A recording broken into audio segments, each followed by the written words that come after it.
오늘은 이스라엘과 맺으신 시내산 언약, 이스라엘과 맺으신 시내산 언약이라는 제목으로 말씀을 상고합니다.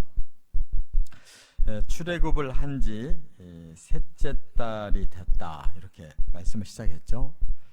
이제 셋째 달이라는 것이 해석이 세 가지가 있어요. 왜냐하면 이제 하나님이 새로 주신 그 달력이 이제 1월부터 시작된다고 그랬죠. 그래서 14일 날 저녁에 어린 양을 잡고 밤새도록 그 고기를 구워서 먹으면서 기다리다가 이제 죽음의 재앙이 지나가거든 바로 새벽에 이제 출발하라, 이렇게 말씀했거든요. 그러니까 15일 날 출발한 거잖아요.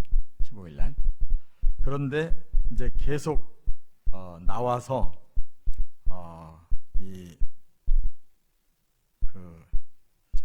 광야를 또 조금 지나고 그 다음에 바로 홍해를 건너게 되잖아요. 그래서 이제 드디어 시내산까지 왔다, 이렇게 말씀한 거예요. 근데 거기에 시내산에 왔을 때가 셋째 달이다, 이렇게 지금 말씀했는데, 이게 원어를 가지고 풀을 때 이게 해석이 달라질 수가 있어요. 왜냐, 1월 15일 날 출발했는데 셋째 달이면 2월, 3월이라는 뜻이잖아요. 그러면 3월에 초하루라고 하면 2월 15일 또 3월 15일이 돼야 두 달인데 3월 초하루면은 한 달 반이 되는 거예요. 그런데 그게 아니라 출발한 날짜를 기준으로 셋째 달이 됐다 그러면 이제 두 달이 되는 거예요. 두 달. 왜냐면 1월 15일 날 기준으로 하면 셋째 달 하면은 이제 그 세 번째 달이라는 뜻이에요. 그러니까 2월, 3월 이렇게 넘어가서 두 달 반이 될 수가 있는 거예요. 그리고 이제 그냥 셋째 달이다 그러면 이제 2월 15일, 3월 15일에서 두 달도 될 수 있는 거예요. 그러니까 이게 정확한 것이 어떤 건지 몰라요. 그러니까 한 달 반 됐다는 건지 두 달 됐다는 건지 두 달 반 됐다는 건지 기준을 어디에 세우냐에 따라서 달라집니다. 그러나 어떻든 간에 홍해를 건너서 시내산에 도착한 것이 2, 3개월에 이제 불과한 거예요. 그래서 하나님은 이제 시내산에서 율법 주시고 훈련시키셔가지고 2년 만에 가나안으로 들어가게 하시려고 한 거예요. 왜냐, 훈련 안 된 상태로 들어갔다가 그냥 가나안 땅에 사람들이 막 거인들이 살았다고 그랬는데 그들한테 겁먹으면은 아예 못 들어가잖아요. 그래서 이제 단단히 영육간 훈련을 시킨 다음에 2년 만에 들어가게 하려고 했는데 이스라엘 백성들이 그 2년 사이에 그냥 온갖 죄를 짓는 바람에 하나님이 화가 나셨어요. 그래서 결정적으로 가나안 땅 정탐꾼 들어가게 했는데 나오더니 엉뚱하게 부정적인 보고를 하는 바람에 40년으로 늘린 거예요. 왜냐, 40일 정탐을 했는데 엉터리로 그들이 받아들였기 때문에 너희들은 40년이다. 38년이 더 늘어난 거라요, 하나님 계획에서. 자, 그런데 이제 중요한 것은 시내산에서 언약을 맺습니다. 정식으로 이스라엘과 하나님 사이에 언약을 맺어요. 그 장소가 시내산이에요. 그래서 이 시내산이 또 어디냐 하는 것이 지금은 또 많이 의견이 분분해졌어요. 과거에는 지금 시나이 반도라고 하는 이집트 땅이 있어요. 이렇게 밑에 삼각형으로 되어 있고 그 삼각형 양쪽이 다 홍해로 둘러싸여 있는, 거기 하반부를 시내산이라고 해왔는데 더 성경을 연구하고 또 고고학자들이 유물을 찾아보니까 도대체 거기일 수가 없다는 거예요. 왜냐하면 거기도 애굽 땅이거든요. 근데 이들은 애굽을 벗어났다고 했는데 지금 애굽 땅, 과거나 지금이나 그대로 애굽 땅 안에 머물러 있는데 뭘 출애굽을 한 거냐. 그래서 더 연구해 보니까 이 지금 사우디아라비아 쪽으로 그 난 홍해를 건너서 지금 사우디아라비아에 있는 이 북서부 지방이 거기를 미디안 지역이라고 하거든요. 본래가. 그래서 사도 바울은 갈라디아에서 자기가 시내산을 갔다는 거예요. 근데 거기가 아라비아에 있는 시내산이다 이렇게 말했거든요. 그러니까 몇 가지의 이렇게 조건을 우리가 다시 공부를 해보면 오히려 지금 그 시나이 반도의 시내산이 아니라 그쪽 홍해를 건넌 사우디 아라비아 그쪽일 가능성이 많은 거예요. 그러나 그거는 이제 좀 더 해봐야 알고 어떻든 간에 시내산에서 언약식을 하고 출발했다는 거 이게 중요한 겁니다. 하나님께서 이 언약을 맺으시는데 지금 세 가지 단계로 맺으셔요. 우리도 마찬가지입니다. 하나님 복음이라는 언약을 가지고 우리와 이 언약을 맺으셨기 때문에 우리가 구원받았어요. 그 구원에 신약의 구원에도 단계가 필요한 건데 여기 구약에도 이 단계가 세 가지가 있어요. 첫째, 지금 읽은 1절부터 15절까지는 언약 백성의 특권과 조건을 말씀했어요. 너희들이 나랑 언약을 맺으면 이런 특권이 너희에게 주어진다. 그 대신 거기에 조건을 맞춰야 된다. 너희들 이렇게 말씀했어요. 그럼 특권이 뭐냐? 여기 4절에 보니까 독수리 날개로 업어 인도하신다고 그랬어요. 이게 상징적인 단어죠. 그 당시에 하늘을 나는 새 중에 가장 강한 새가 독수리거든요. 그러니까 하나님이 출애굽을 시키셔서 광야를 넘어서서 가나안의 그 강한 적들을 다 심판하시고 거기다가 심으시기 위해서는 그야말로 독수리에다가 그 날개 위에 이스라엘 공동체를 얹어가지고 그렇게 기적의 연속으로 이렇게 가나안 땅까지 주신다고 하는 그 상징적인 단어란 말이에요. 이게 그들에게 특권이에요. 그래서 애굽 제국을 무너뜨리는 이런 10가지 재앙이 이 무후한 정도로 그렇게 엄청난 재앙이에요. 지금까지 이 세계 역사의 기록에 그런 재앙 없어요. 집중적으로 이런 무서운 재앙으로 한 제국이 두 손 들은 일이 없다고 하나님 하신 거예요. 그리고 출애굽해서 결국 홍해도 건너고 또 그 광야에서 먹을 것이 없으니까 하늘에서 만나를 내리고 바위에서 물을 내시고 메추라기를 바람으로 쏟아서 그들에게 계속 40년 동안 제공하셔서 그들이 먹고 살 수 있도록 하셨잖아요. 이런 것이 다 독수리 날개로 업어서 인도하십니다. 그 말이에요. 우리는 이렇게 실제로 체험한 그 이스라엘이 왜 이런 놀라운 일을 체험했냐? 하나님과 언약 맺은 백성이기 때문에. 그래서 우리도 이제 하나님의 언약을 받고 구원을 받았잖아요. 그럼 어디까지 우리에게 특권이 있냐? 천국의 하나님의 자녀가 돼서 영생과 영광을 누리는 특권까지 있어요. 믿으시 바랍니다. 그 다음에 이 이스라엘에게는 또 하나의 특권을 6절에서 주셨는데 뭐라고 말씀했냐면 제사장의 나라와 백성을 삼겠다 그러셨어요. 너희는 나의 제사장이 될 것이다. 그러면 이미 구원 받았는데 뭔 제사장이 또 필요하냐? 제사장은 중보자거든요. 그러니까 이스라엘에게는 이 세상을 구원할 제사장 나라로 하나님이 선택하셨다는 거예요. 그러니까 이스라엘을 통해서 이 인류를 구원시키겠다는 게 하나님 계획이에요. 그래서 너희는 나의 제사장이다. 근데 그 사람들이 제사장 역할을 제대로 못해가지고 이 세계로 복음화가 된 거는 이스라엘 사람들이 한 게 아니에요. 사도 바울 시대까지는 이스라엘 사람이 주도를 했지만 그 후로는 이방인들이 예수 믿고 이방인들에 의해서 지금까지 전 세계로 퍼진 거예요. 사명을 감당 못하니까 서기 70년에 예루살렘을 불태워서 멸망시켜 버리신 거예요. 지금까지 그들은 깨닫지를 못하고 복음을 본인들이 안 받아들이니까 복음을 어떻게 세계에 전해요? 즉 율법을 계속 전하고 있지만 세계가 바로 그거를 다 거부하잖아요. 그들은 다른 걸로 영향력을 지금 끼치려고 하잖아요. 돈 잘 벌고, 무기 생산해가지고 막 잘 팔아먹고, 뭐 금융권을 사로잡고, 뭐 이러한 많은 그런 이 세상의 세속적인 걸로 지금 두각을 드러내지 영적인 제사장의 역할을 못하고 있는 거예요. 그들을 통해 하나님이 성경도 주시고 예수 그리스도도 보내셨지만 정작 이스라엘 민족은 그 복을 못 받고 있단 말이에요. 깨달으시 바랍니다. 또 그 중보자를 보내셨다는 거예요. 그게 바로 모세예요. 9절에 보면 모세가 중보자다.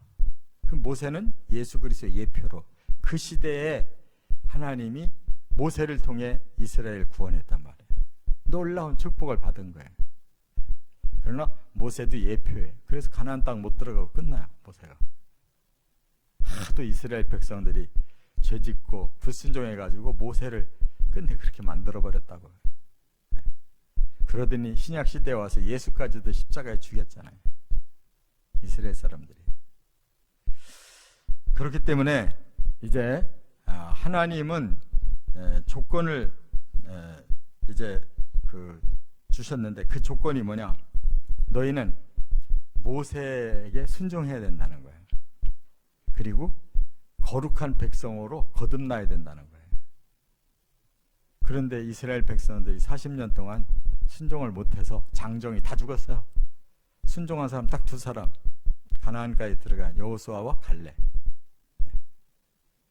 그렇게 결말이 안 좋아요. 특권을 줘도 그 조건을 그들이 따르지를 못해서 그 언약은 어긋나 버리고 만 거란 말이에요. 자, 두 번째 이제 하나님이 두 번째 단계를 주신 게 뭐냐? 19장 16절부터 25절에 보면 언약을 주시기 위해 하나님이 임재하셨다는 거예요. 하나님이 직접 언약식을 가지려고 내려오셨다는 거예요. 어디에? 시내산 위에. 그래서 여기 임재하실 때 그 상황을 뭐라고 설명했냐면 우레와 번개와 빽빽한 구름과 큰 나팔 소리로 임하셨다 그랬어요. 그러니까 하나님은 형상이 없으시기 때문에 형상 대신 이미지로 사람들이 보이게끔 오신 거예요.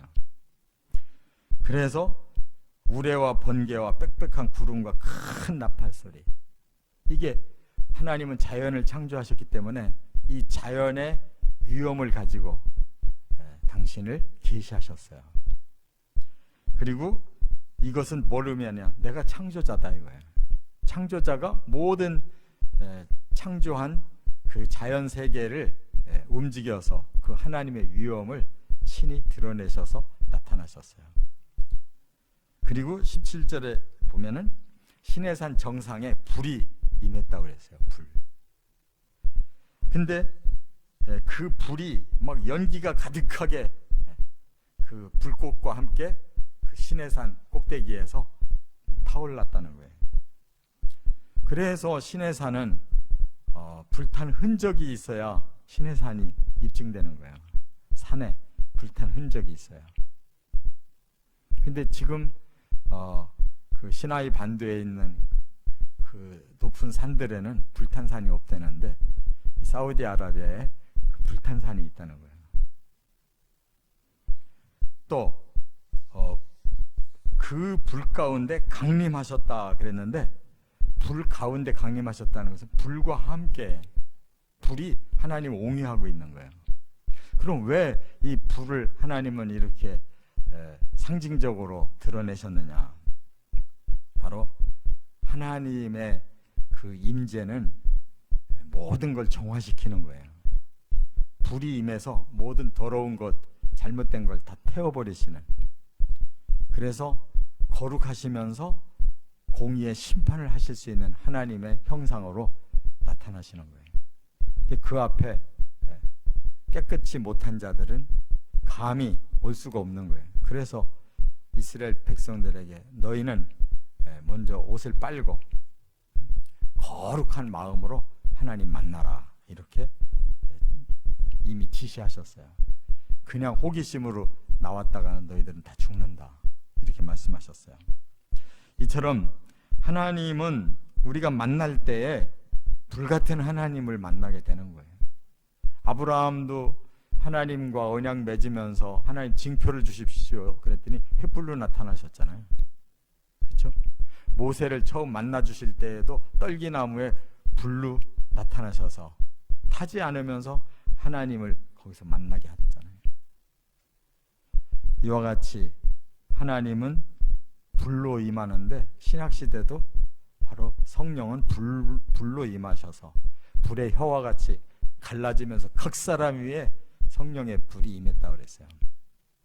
그래야만 사람을 거룩한 존재로 변화시킬 수 있기 때문임을 믿으시기 바랍니다. 끝으로 세 번째는 이제 20장에 보면 1절부터 26절까지 모세를 통해 율법을 계시해 주셨다 하는 거예요. 언약 백성에게는 율법이 주어지는 거예요. 그 율법을 지켜야 된단 말이에요. 그래서 20장에 그 율법을 말씀하고 있는데 바로 그 핵심이 뭐냐? 십계명이에요. 그래서 20장 1절부터 바로 십계명을 말씀하잖아요. 1계명부터 4계명까지는 하나님 앞에서 지켜야 될 일, 5계명부터 10계명까지는 사람끼리 지켜야 될 일, 이게 핵심이에요. 그런데 10계명이라고 하는 건 하나님이 추려주신 거고 10가지로 추려주신 거고 이것이 더 많아요. 그래서 이제 율법 학자들이 하나님이 도대체 이 율법을 몇 가지 조문으로 주셨을까 하고 연구를 한 거예요. 창세기부터 말라기까지 연구를 했더니 창세기에서도 3가지의 하나님의 명령을 발견해서 거기서 3가지를 뽑고 출애굽기, 레위기, 민수기, 신명기에서 나머지 600가지를 뽑은 거예요. 그런데 그래서 613가지가 됐는데 또 때로는 614가지라고 주장하는 학자들이 있어요. 그건 하나를 더 뒤에서 뽑았는데 그게 바로 말라기 하나의 그 율법을 더 받아들여서 마지막 하나님 계시, 율법 계시로 받아들여서 614가지라고 하는 거예요. 그러니까 바로 이미 모세 시대에 613가지는 다 하나님께서 계시를 받았다 그 말이에요. 그런데 중요한 건 뭐냐? 그 율법의 핵심이 십계명이고 십계명의 핵심은 한마디로 말하면 사랑하라는 거예요. 1계명부터 4계명까지 하나님 사랑하라. 또 5계명부터 10계명까지는 사람을 사랑하라는 거예요. 그래서 예수님이 사람이 이 율법을 지키지를 못해서 구원을 못 받으니까 예수님이 대신 하나님을 사랑하시고 사람을 사랑하시는 십자가를 지심으로 다 율법을 이루셔서 우리가 지키지 못해도 예수 그리스도의 십자가를 믿음으로 그 율법을 우리는 다 해결한 자가 되는 것이에요. 할렐루야. 그리고 예수님은 우리에게 3계명을 주신다 하시면서 내가 너희를 사랑한 것 같이 너희도 서로 사랑해라. 내가 하나님을 사랑하여 죽기까지 순종한 것처럼 너희도 하나님을 그렇게 사랑하고 따르라는 거예요. 그러면 성경 다 풀린 거예요. 그 사랑의 마음이 우리 안에 있어야 우리는 하나님의 말씀대로 사는 것이라고. 근데 그걸 100% 못 지키기 때문에 계속 회개가 필요하고 용서를 십자가 앞에서 받아야 되는 거예요. 믿으십니까? 나는 한번 예수 믿고 거듭났기 때문에 내가 죄 짓는 건 하나님이 다 그냥 프리 패스야. 그게 이단인 거예요. 우리는 예수님 오시는 날까지 십자가가 필요한 사람들이에요. 그 십자가 앞에 우리의 죄를 고하고 계속 사랑하지 못하고 범죄한 것을 계속 회개해서 계속 씻어야 되는 거예요. 그래야 저주가 예수님 오시는 날 완전히 풀리는 거예요. 이걸 제대로 믿고 구원받으시기 바랍니다. 이렇게 예수님이 새 언약을 주셨기 때문에 새 계명만 따르면 되는 거예요. 사랑의 계명. 근데 우리의 마음에 사랑이 쏙 빠졌다. 그건 가짜 신앙이에요. 적어도 죄를 져도 다윗처럼 하나님 사랑해야 된단 말이에요. 그 사랑을 하나님 보고 싶어 하는 거예요. 믿으시 바랍니다. 마음에 하나님 사랑, 사람에 대한 사랑이 있어야 되는 거예요. 완벽하지는 못하지만. 그래서 복음과 성령으로 점점 완전해져 가라는 거예요. 그래서 우리도 십자가를 져야 되고 주의 뒤를 계속 따라가야 그것이 이루어져 가는 것이에요. 성경을 제대로 알고 믿고 구원받으시길 주의 이름으로 축원합니다.